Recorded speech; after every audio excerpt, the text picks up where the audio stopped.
Hello everyone and welcome to chapter 17.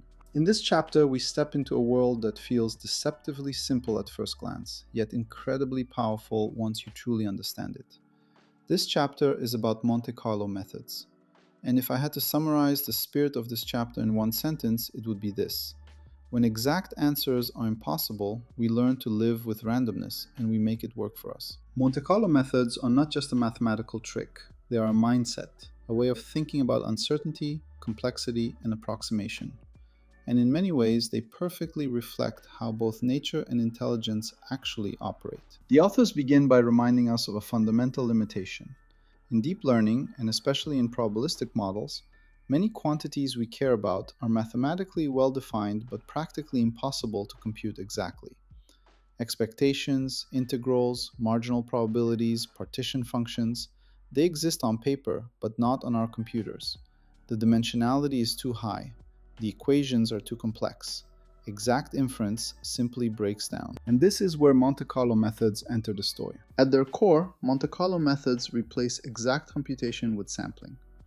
Instead of trying to calculate an integral directly, we approximate it by drawing samples from a distribution and averaging over them. This idea sounds almost naive, but it turns out to be one of the most powerful ideas in modern science. Think about it this way. If I ask you, what is the average height of people in a city, you wouldn't measure everyone. You would sample, randomly. And if your sample is representative, your estimate will be surprisingly accurate. Monte Carlo methods formalize this intuition and extend it to extremely high-dimensional spaces. In deep learning, we often deal with probability distributions over millions or even billions of variables. Sampling becomes not just convenient, but necessary. The chapter starts with the simplest form, Monte Carlo estimation of expectations. Suppose we want to compute the expected value of some function under a probability distribution.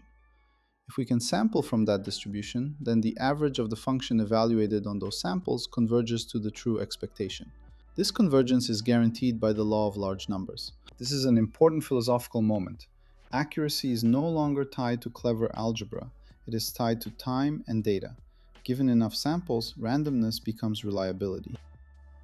But there is a catch.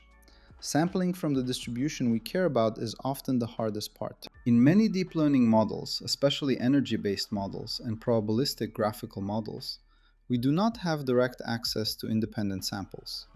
Instead, we use Markov chain Monte Carlo, or MCMC. MCMC methods construct a Markov chain whose stationary distribution is the distribution we want to sample from. Over time, the chain forgets its initial state and begins to produce samples that reflect the target distribution. This idea is subtle and profound. We no longer require perfect randomness. We require controlled dependence. Each sample depends on the previous one, but in the long run, the chain behaves as if it were sampling from the true distribution. This brings us to one of the most important concepts in this chapter, ergodicity. Ergodicity, in simple terms, means that time averages converge to expectation values. If a Markov chain is ergodic, then by running it long enough, we can explore the entire space in a representative way. This is crucial.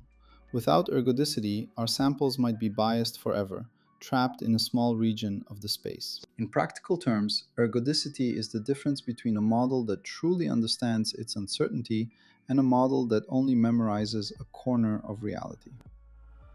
The authors then introduce Gibbs sampling, one of the simplest and most widely used MCMC techniques.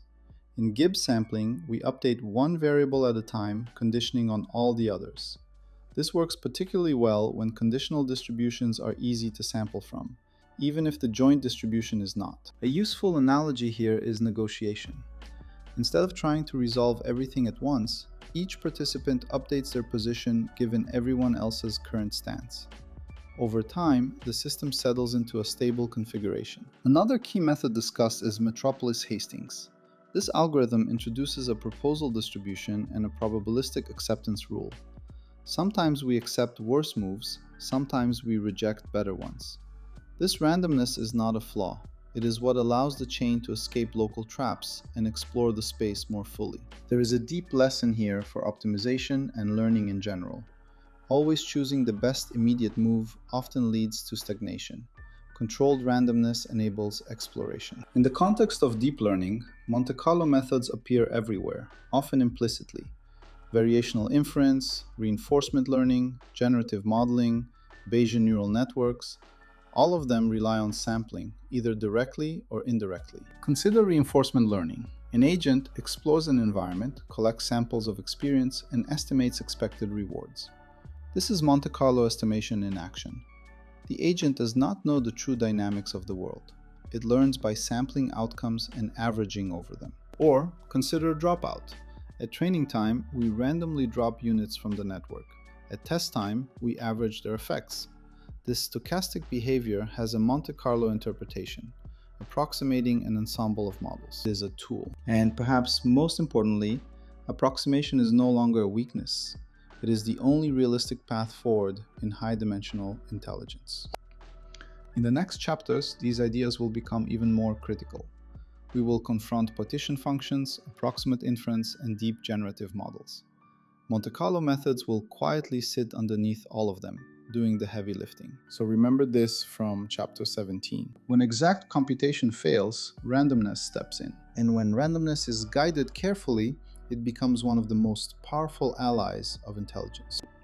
I am Sadia Ransekar, and I share the core knowledge that truly matters in the age of artificial intelligence. See you in the next chapter.